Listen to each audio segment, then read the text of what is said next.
जसं की मी मागच्या पार्टमध्ये सांगितलं की मी तिच्याकडेच पाहत बसलेलो होतो आणि मी तिच्याकडे पाहत असताना जे आमचे टीचर होते त्यातले एक शिक्षक माझ्याकडेच पाहत होते.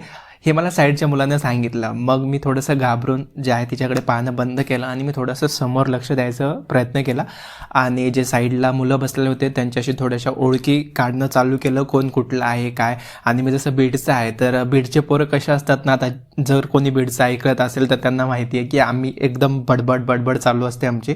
तर त्यामुळं काय आहे ना, जे पण साईडचे आजूबाजूला मुलं बसलेले होते ते थोडेसे लवकर ओळखीचे होतील हे मला माहीतच होतं. आणि जसं मी साईडच्यांना नाव वगैरे विचारलं कोण कुठलं आहे, त्यातले एक दोघं जण लातूरचे निघाले, एक जण बीडचा निघाला पण ते पुण्यातच राहतात. तर अशा थोड्या ओळखी निघाल्या, मग त्यांच्याशी मैत्री झाली आणि आम्हाला दुसऱ्या दिवशी कळणार होतं की कोण कोणाच्या डिव्हिजनमध्ये जाणार, कोण कोणाच्या क्लासमध्ये असणार. तर ती मुलगी माझ्या क्लासमध्ये येते की नाही यासाठी सबस्क्राईब करून ठेवा.